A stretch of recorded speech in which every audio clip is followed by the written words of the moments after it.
This movie has one of the best music sequences I have seen in years, but it also plays it way too safe.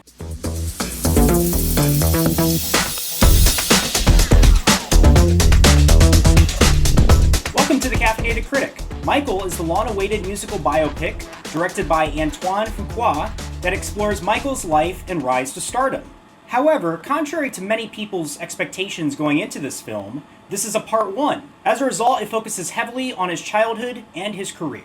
So just a quick take here, when it's focused on the music and the performances, this film really delivers, but outside of that, it is a little lackluster. Let's begin with talking about what this movie absolutely nails. First, Jafar Jackson. He doesn't just imitate Michael, he channels him throughout his choreography and his work with the other actors. The voice, the movement, the presence, honestly, this is what keeps you engaged and makes you want to keep watching.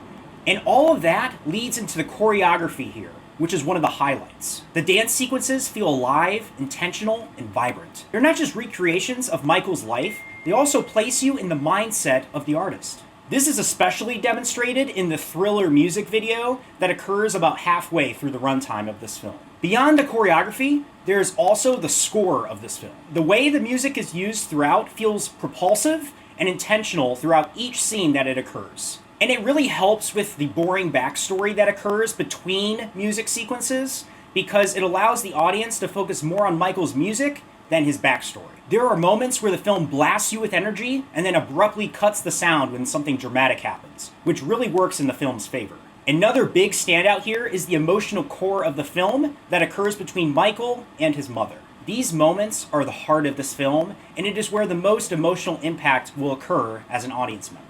These scenes also slow down the film and allow you to connect to an emotional relationship instead of just the vibrant spectacle of Michael's music.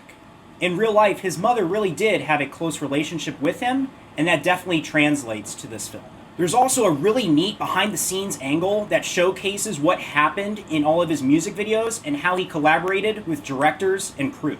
This stuff was really fascinating for me because it really shows another light of Michael Jackson as a creative visionary instead of merely a music pop star. There are two prominent music videos that are featured in the film, and you definitely will know it when you see it. Also, I didn't expect this, but Miles Teller as Michael's manager also works really well here. Their dynamic really adds another layer to the scenes and showcases a business side that is not to the forefront of most musical biopics. And it manages to do this without dragging the film down, which I thought was nice. Finally, this film does an amazing job highlighting Michael's inspirations and how he came up with the ideas to his various songs. We can clearly see where his style, sound, and intentionality came from, and it's typically through older films and music videos. This allows his evolution to be more meaningful and relatable as an audience member. Now, let's delve into the things that did not work so well here. The father storyline is easily the weakest part of the movie. It feels incredibly derivative. You've seen a plot like this a million times before where people have daddy issues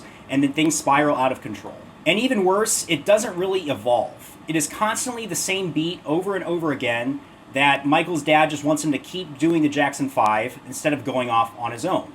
And that beat never changes. As a result, the plot feels a little monotonous, and I really wanted it to change, but it's really the same through line over and over again of this conflict between Michael and his dad. The pacing in the first half of the film is also an issue for me. The Jackson 5 section drags way longer than it needed to, and I really wanted to get into Michael's solo career way faster than we did in the film. Another big thing, the film kind of avoids a lot of the complicated aspects of Michael's career and personal life, and I would have loved to have seen more of that. Whether this was intentional or not, I'm guessing it's for legal reasons.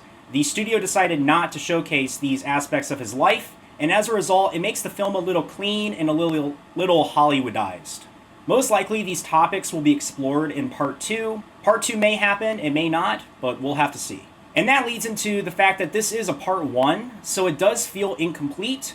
So if you're coming in looking for the entirety of Michael's life, you're not going to find that here. There are also some smaller nitpicks I have, specifically the CGI animals and the Neverland storyline that just didn't sit right. But all in all, you'll probably love this if you're a Michael Jackson fan of his music and of his life. The film kind of lands between a performance-driven biopic like Bohemian Rhapsody and something a little bit more slower and methodical.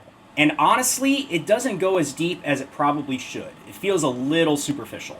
So overall, incredible performances, amazing music sequences, but it does fall a little short when it comes to the story and Michael's personal life. So I would say it's definitely worth watching if you're a fan of Michael Jackson, but if not, you may want to wait to see this one. On the caffeinated scale, I'm going to go ahead and give Michael an average cup of joe. So what did you think? Did it work for you, or did it play things a little too safe with Michael's backstory? Feel free to let me know your thoughts in the comments section down below, and I will continue brewing new reviews for you very soon. See you next time.